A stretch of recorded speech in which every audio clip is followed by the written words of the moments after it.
Este es un mensaje predicado en Living Word en español, donde Cristo es el centro. Para más información, visítanos en livingwordefc.org. Dios les bendiga, hermanos. Nuevamente es hermoso el poder compartir con ustedes, alabar a Dios con ustedes. Que Cristo siga siendo el centro de nuestra vida, como hasta el día de hoy. Sigamos buscándole al Señor.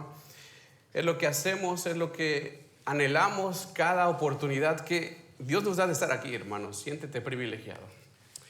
Siéntete privilegiado, porque es para gloria de Él. Es para la gloria de Él. Aprovechemos esta oportunidad, seguimos estudiando la carta a los Filipenses. Me traía a la mente este pasaje, algo que nos pasó cuando llegamos a este país. Hace 9 años, más o menos, que llegamos. Recuerdo que lo primero que nos dijeron cuando llegamos a este país fue: tengan cuidado porque este es el país de las demandas, ¿no? Y nosotros no entendíamos de qué se trataba eso. Y decían, pero cuán cierto es, ¿verdad? Ya una vez que vives acá, hay muchas veces que encontramos ese tipo de demandas legales que inclusive llegan a parecer o a ser increíblemente ridículas. La verdad, y en sentido común de cualquier persona que lo ve y lo piensa, podemos pensar que es algo ridículo algunas de esas demandas que encontramos. Y yo leí hace un tiempo algunas que me llamaba mucho la atención. Por ejemplo, hubo esta chica de 17 años que en la escuela estaba pidiendo entrar al equipo de fútbol americano para nosotros, pero fútbol acá. Y no la querían dejar, que al final la escuela cedió y dijo, bueno, déjenla porque vaya a denunciarnos por discriminación, ¿verdad? Y la dejaron jugar. Primer partido, la muchacha se lesiona gravemente y los papás demandan a la escuela según ellos, nadie les advirtió de los potenciales riesgos inherentes del deporte. Estás jugando fútbol americano, ¿verdad? ¿Qué esperabas? Hubo otra muchacha, señora, aquí en Texas, y esto es real, que demandó a una tienda de muebles porque se torció el tobillo en la tienda porque había un niño corriendo en la tienda.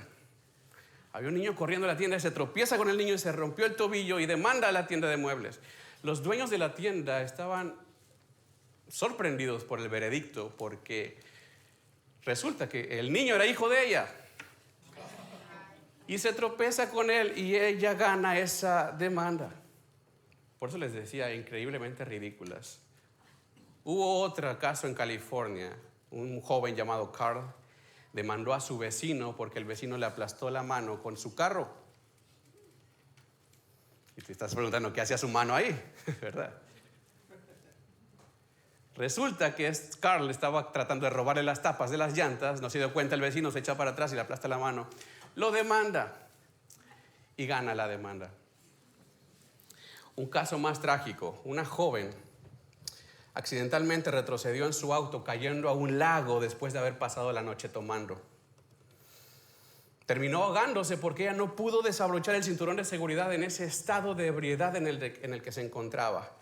Sus padres demandaron a la marca Honda por incluir en sus autos, y cito, un cinturón de seguridad que no puede ser abierto al estar bajo el agua en estado de ebriedad. El jurado encontró que Honda era 75% responsable del hecho y mandó a indemnizar a la familia de la fallecida. Interesante. Algo que deja ver más bien todo esto que estamos hablando y observando es realmente el corazón de las personas. ¿Te das cuenta? ¿Cómo se encuentran estas personas sacando a relucir lo peor de sí mismos? Aquellas personas que se la viven quejándose, queja tras queja, reclamando sus derechos, el yo merezco, el yo es para mí por cuanto tú me hiciste. Y lo que hacen es sacar lo peor de sí mismos, ¿te das cuenta? Es una condición del ser humano, donde siempre es el aprovecharse o el provecho para beneficio de uno. Raramente escuchas a una persona que voluntariamente y humildemente abandone sus propios derechos por beneficio de alguien más. Y menos si no se lo merece la otra persona. Bueno, tú y yo sabemos de un caso, de un hombre que sí lo hizo. Hubo un hombre que literalmente abandonó sus derechos a favor de personas que no se lo merecían. Y ese hombre fue Jesucristo.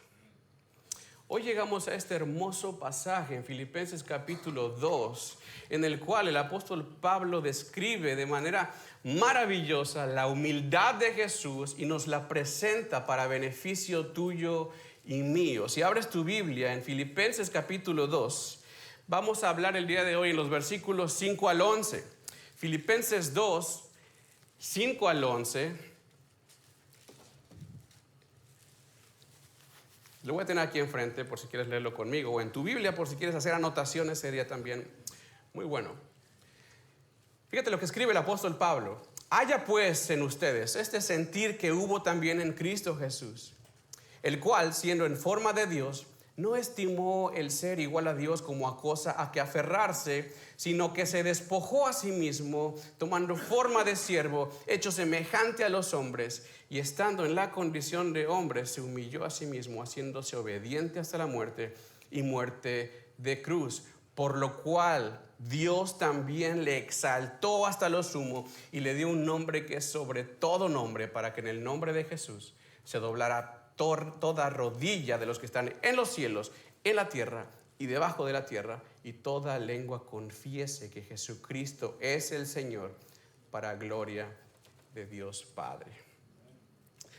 Hay quienes llaman a este pasaje el Monte Everest de la verdad, porque por la inmensidad de doctrina, de enseñanza, de teología, pero también por lo complejo que es escalarlo, llegar, ¿verdad?, hasta la cima y encontrar toda la verdad y la enseñanza que la Biblia quiere darnos. Es un pasaje que realmente impone, hermanos. Y me gustaría que no solamente quedara en esta sesión, sino que juntos sigamos conociéndolo y viendo qué es lo que nos habla. Algo que quiero hacer notar aquí es que Pablo realmente no está tan interesado en dar una lección de teología como tal, aunque lo hace, pero no es tanto ese su interés. Lo que Pablo está buscando acá es proveer una lección más bien de humildad, ¿sí? Ten esto en mente cuando lo leas. Él ha estado desafiando a la iglesia de Filipenses. Si tú te acuerdas todo lo que hemos hablado, llevar a la iglesia a permanecer humildes, permanecer en unidad, estando en humildad.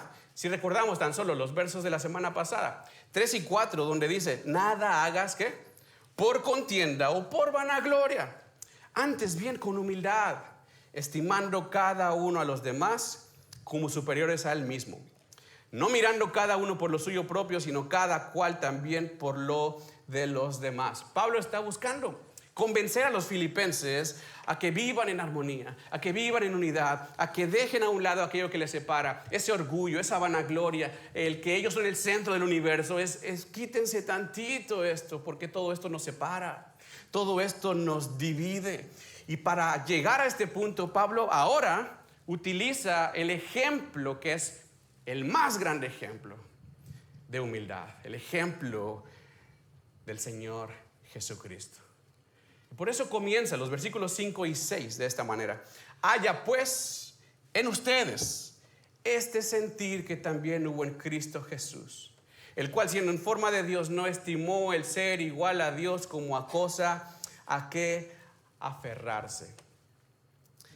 Yo también estoy tratando de no hacer una clase de teología, ¿verdad? Pero inevitablemente, hermanos, necesitamos profundizar en el aspecto que Pablo está sacando de este tema para entender la idea general, ¿sí? Para entender la verdad que está queriendo que la iglesia aprenda. Por ejemplo, en el versículo 6 vemos que Pablo utiliza esto.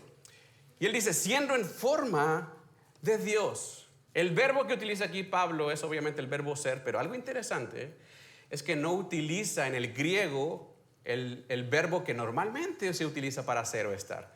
Utiliza otro verbo que se traduce igual, pero tiene un sentido más enfático acerca de la esencia del ser. Va más hacia esa profundidad de la persona, esa esencia que no puede ser cambiada y en cualquier circunstancia, te digo una cosa, queda igual, permanece igual. Estamos hablando aquí de la naturaleza inmutable, que no cambia, de Dios. Es como, por ejemplo, si decimos tú y yo somos seres humanos. ¿Estás de acuerdo? Creo que todos estamos de acuerdo. Esa es nuestra esencia. Cualquier cambio que nosotros nos hagamos, tanto exterior, o hay algún cambio interior, o hay alguna modificación en nuestro cuerpo, incluso en nuestra mente, seguimos siendo seres humanos. Digan lo que digan y hagan lo que hagan. Es lo que dice de Jesús. Dice, el cual, existiendo en su naturaleza inmutable, en forma de Dios. ¿Te das cuenta? Ahora, acá nuevamente utiliza otra palabra que necesito que aprendamos. Es la palabra que traducimos como forma. Pablo está diciendo, Jesús existió desde la eternidad en la forma de Dios. La palabra en el griego es morfe, que significa demostrar exteriormente la misma naturaleza interior. Manifestar por afuera lo mismo que adentro. En otras palabras, Jesucristo poseía internamente y demostraba externamente la misma naturaleza de Dios. Jesucristo es Dios, está diciendo Pablo. Jesucristo es Dios. Ahora, ¿por qué tanto énfasis en esto? ¿Por qué es tan necesario que la iglesia, que la congregación, que los lectores de esta carta entiendan la posición divina de Jesucristo? ¿En qué nos ayuda? ¿De qué nos sirve? Precisamente Pablo lo utiliza por el argumento que viene arrastrando desde el capítulo 1, verso 27. ¿Te acuerdas lo que dice? Compórtense, dice Pablo, como es digno del evangelio de Jesucristo. Tengan una actitud digna, dice Pablo. Busquen tener, trabajen en tener una actitud digna del evangelio. Ahora, ¿cómo debe de ser esa actitud? Ya lo dijo. Los primeros versículos del capítulo 2. Siendo humildes. ¿Cómo es esa actitud digna? Siendo humildes. Ahora, ¿quieres un ejemplo? Y empieza el versículo 5. Haya pues en ti esa actitud, ese sentir que hubo en Jesucristo. Que hubo en Jesucristo. Pablo lo que está diciendo aquí, pon atención. Jesús, aunque existía desde la eternidad como Dios Hijo, teniendo su naturaleza divina interior y exterior, Él no se aferró a esa gloria. Siendo Él Dios, Él no se aferró a esa gloria, sino que humildemente la dejó a un lado por ti. Humildemente la hizo a un lado por amor a ti. Jesucristo, quien es el mismo Dios, demostró una incomprensible humildad al nacer como un bebé humano, siendo Dios. Al venir a servir a otros humanos, siendo Dios. Y al venir a morir por pecadores que no merecían ser salvados, siendo Dios. No sé si vamos siguiendo la idea de Pablo acá. Es una misma línea, es una misma idea que está trabajando, llevándonos. Entendamos este gran ejemplo. Por eso es que Pablo presenta de esta manera al Señor Jesucristo con tanto énfasis. Y no nada más esto, Pablo agrega otro argumento que apunta a su divinidad en el versículo 6, cuando dice que Cristo no estimó que ser igual a Dios como a cosa que aferrarse. La palabra que utiliza aquí para igual es isos en griego, que significa equivalencia exacta. Es lo que traducimos tú y yo como triángulo isósceles, ¿te acuerdas? Que tiene dos lados exactamente iguales. Es esa idea. Si te das cuenta, Pablo sigue elevando el estándar para la actitud cristiana. Lo está poniendo, mira dónde está Jesús, quién es Jesús. Mira lo que hizo Jesús, su condición. ¿Te das cuenta? Él era la misma esencia de Dios, la misma forma de Dios, exactamente igual a Dios. Y termina diciendo el versículo 6, y no estimó nada de esto como a cosa a que aferrarse.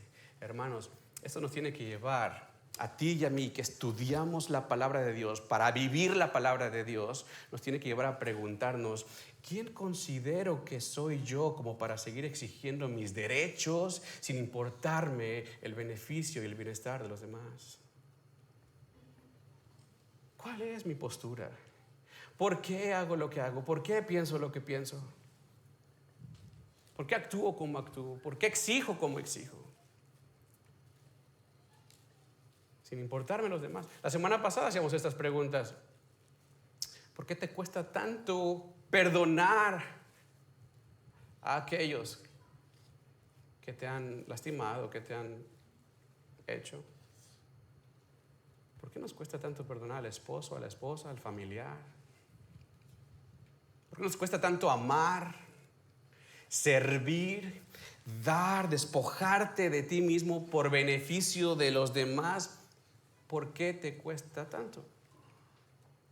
¿Acaso me considero mejor que Dios? ¿Qué Dios? ¿Te das cuenta? Piénsalo. Jesucristo estuvo dispuesto a entregar sus derechos de ser Dios, el creador del universo. Entregó el derecho de vivir con todos los privilegios, los honores y toda la gloria como el eterno Hijo de Dios. ¿Quién soy yo en comparación de Él?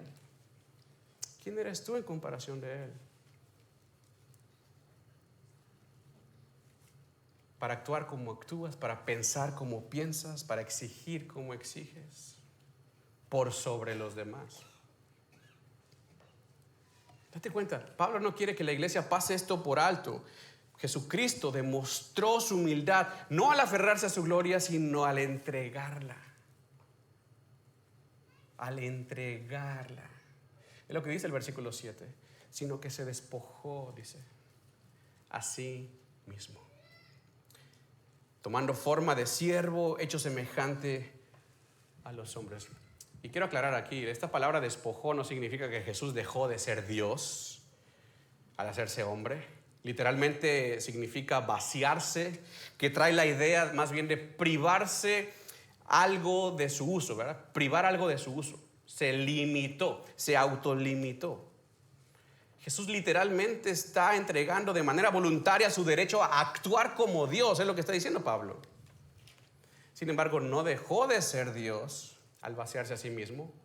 La Biblia enseña que Jesús es 100% Dios, 100% hombre, para cumplir al 100% su justicia. Él tiene ambas naturalezas, divina y humana. A esto se le llama unión hipostática. Puedes buscarlo después. Unión hipostática, a eso se refiere. Por lo tanto, Él no entregó su deidad para poder unirse a la humanidad y dejarla a un lado, como algunos piensan, ¿verdad? Hay religiones que piensan así, que dejó de ser Dios cuando vino a este mundo, y no es así. En palabras de Sam Gordon dice esto: Jesucristo en su encarnación, en el hacerse hombre, se convirtió en lo que Él nunca fue. Sin embargo, nunca dejó de ser lo que eternamente es. Esto, mis hermanos, no sé a ti, pero nos tiene que llevar a entender la humildad tan grande y maravillosa de Jesucristo. El amor tan grande de Cristo, de Dios, que tiene por ti, por mí. Este fue el propósito por el cual Dios hizo lo que hizo. Para que tú te encuentres nuevamente con Él, para que tú te reconcilies nuevamente con Él. ¿Por qué? ¿Por qué lo necesitábamos? ¿Cuál era nuestra condición? Separados de Dios. Tu pecado, dice la Biblia, que te separa de Dios. Tu pecado, dice la Biblia, que te mantiene lejos de Dios completamente y te hace merecer la muerte. Esa es la consecuencia. ¿Qué es lo que decimos? Cada persona, dice la Biblia, está caminando directamente a la condenación eterna. a ser parte de un lugar que se preparó para Satanás y sus demonios, hecho de fuego y de azufre. Esa es la condición del hombre. Pero el amor de Dios es tan grande que se privó a sí mismo y tomó forma de hombre. Y dice el versículo 8, que estando en la condición de hombre, fíjate, se humilló a sí mismo, haciéndose obediente hasta la muerte. Y muerte de cruz, tomando tu lugar en esa muerte para que ahora, a través de Jesús, y solamente Jesús, puedas tener vida. No hay otro camino al Padre. No hay otra forma de llegar a Dios. No es por obras, no es por alguien más. Jesús dijo en Juan 14:6, yo soy el camino y la verdad y la vida, y nadie viene al Padre sino es a través de mí. Él fue el que hizo la obra. Y ahora a través de esa obra es que tenemos relación tú y yo con Dios. Solamente Él. Porque solamente Él pagó el precio por ti y por mí. Aquella muerte que tú y yo merecíamos, hermanos, aquello que nos separaba de Dios y nos hacía merecer la muerte, Jesucristo lo llevó en la cruz. Lo cargó Él mismo y lo llevó a la cruz para morir en nuestro lugar. Él intercambió voluntariamente su posición gloriosa contigo. Él la intercambió para que todo aquel que en Él cree no siga perdido, sino que encuentre vida eterna. Ese fue el propósito de su humillación. Su maravillosa humillación. Y por esa obra de humildad y por esa obra de entrega del Señor Jesucristo, dice el versículo 9, que Dios le exaltó hasta lo sumo y le dio un nombre que es sobre todo nombre. Esta es la única vez en todo el Nuevo Testamento que se utiliza esta palabra exaltó. Es bien interesante, es una palabra compuesta que significa levantar, pero tiene un prefijo que es hiper, ¿verdad? Lo que está diciendo Pablo es que Dios lo hiperlevantó. Dios lo exaltó de forma suprema, incomparable, lo recibió nuevamente en la gloria de la forma más magnífica posible. Es lo que está diciendo. ¿Y por qué? ¿Por qué hizo esto? Esa exaltación no es nada menos que la confirmación de quién es Jesús y a qué lugar pertenece Jesús. Él es Dios. Mira lo que dice el autor de Hebreos, capítulo 1, versículo 3. Él dice que Cristo es el que efectuó la purificación de nuestros pecados por medio de sí mismo. Él hizo la obra y se sentó a la diestra de la majestad en las alturas. Pero interesante lo que dice después el versículo 8. Mas del Hijo dice, y este es el Dios Padre hablando de Cristo: tu trono, oh Dios, es por los siglos de los siglos. Imagínate desde la cruz Jesucristo llamando al Dios Padre Dios mío, y después de la exaltación encontramos al Dios Padre llamando a Jesucristo Dios. Jesucristo recibió esa asignación soberana del mismo Padre por la obra perfecta de justicia. Lo que hizo Jesucristo, ¿te das cuenta? Sigue diciendo el versículo 9, y le dio un nombre que es sobre todo nombre. Ahora quizá tú y yo pensamos que ese nombre es Jesús, ¿verdad? Sí, ya sabemos que Jesús es el nombre que le dio. Pero Jesús se le dio desde que nació, ¿te acuerdas? Mateo 1:21. El ángel hablándole a José: recibe a tu esposa porque de lo que de ella es engendrado es del Espíritu Santo, y le llamarás por nombre, ¿qué? Jesús, porque de él salvará al mundo. El nombre de Jesús ya había sido dado con anterioridad. Ahora se nos está diciendo acá que recibe un nuevo nombre que enfatiza su glorificación. ¿Cuál es? Si hacemos un estudio más detallado de los versos 9 al 11, nos muestra que Jesús no es el nombre de su glorificación. Fíjate lo que dice en los versos 9 y 10. Por lo cual Dios también, ¿qué? Le exaltó hasta lo sumo y le dio un nombre que es sobre todo nombre, para que en el nombre de Jesús se doble toda rodilla. Date cuenta que no está diciendo para que en el nombre, Jesús, se doble toda rodilla. No dice así, ¿verdad? Tenemos que entender que había cientos de niños llamados Jesús en ese entonces. En hebreo Jesús es Yeshua, que es el mismo nombre para Josué, el héroe de Israel. Y muchos niños andaban corriendo ahí con ese nombre, llamados Jesús. Nadie en ese tiempo que leían este pasaje se detenían a ¿cuántos Jesús hay? Me voy a doblar y voy a confesar a su nombre Jesús. No.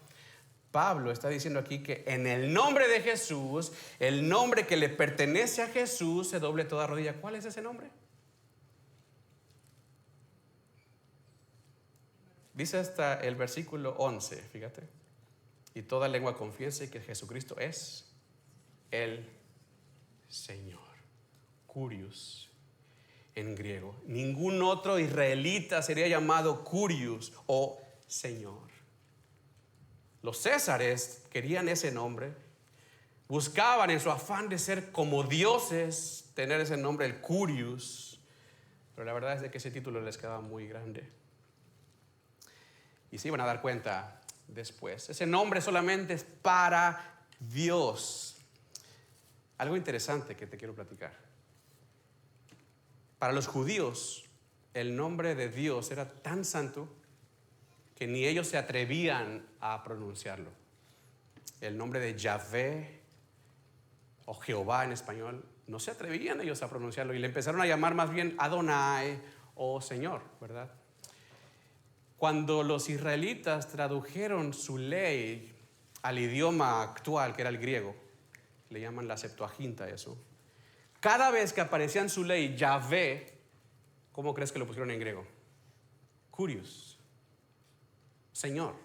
Cada vez, más de 6,000 veces que se encuentra Yahvé en la ley, lo tradujeron al griego, lo pusieron como Curios, el título divino designado para Dios. En otras palabras, ¿qué estoy diciendo? Que Señor y Yahvé o Jehová son nombres equivalentes. ¿Sí? Son nombres equivalentes. Si los testigos de Jehová entendieran ese pasaje, más bien se llamarían testigos de Jesús. En otras palabras, lo que está diciendo Pablo es que toda rodilla se doblará y toda lengua confesará que Jesús es Jehová. Jesús es Dios, el Señor. ¿Te das cuenta? Déjame decirte, y no te lo digo yo, vamos a 600 años antes de Jesús. Isaías, Dios mismo a través de Isaías escribe esto. Lo leímos hace un momento. Verso 22 de Isaías 45. Mirad a mí y sed salvos. ¿Quién está hablando aquí? Es Dios a través de Isaías. Todos los términos de la tierra, porque yo soy Dios y no hay más. Por mí mismo hice juramento, de mi boca salió palabra en justicia y no será revocada. Que a mí, ¿qué? Se doblará toda rodilla y jurará toda lengua. Y se dirá de mí, ciertamente en Jehová, Yahvé, está la justicia y la fuerza. A él vendrán y a todos los que contra él se enardecen serán avergonzados. Esto se cumple en la exaltación de Jesús, el cual vino primeramente por su humillación al hacerse hombre y al venir a servir a hombres, entregando su vida para beneficio de pecadores como tú y como yo. Su exaltación viene primeramente por su humillación. Y ahora todos los que hemos creído, hermanos, somos parte de su gloria. Y nos toca responder.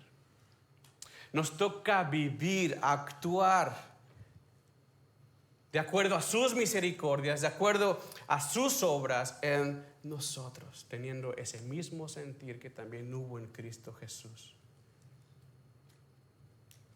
El Señor nos ha dejado su ejemplo para vivir en humildad, para que a través de ese ejemplo le demos a conocer su obra y su amor alcancen a muchos más a través de nuestra actitud digna del Evangelio de Cristo. La pregunta es, ¿qué actitud demuestras tú en tu andar cristiano?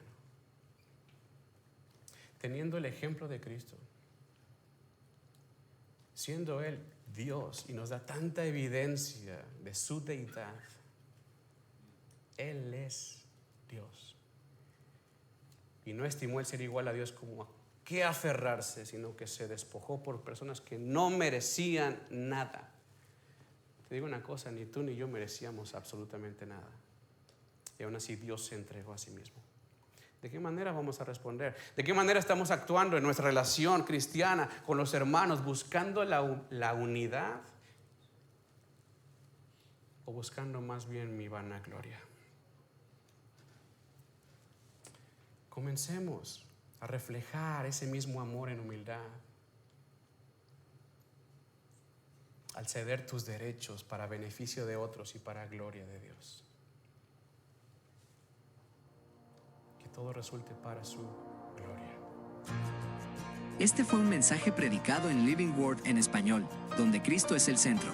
Para más información, visítanos en livingwordefc.org.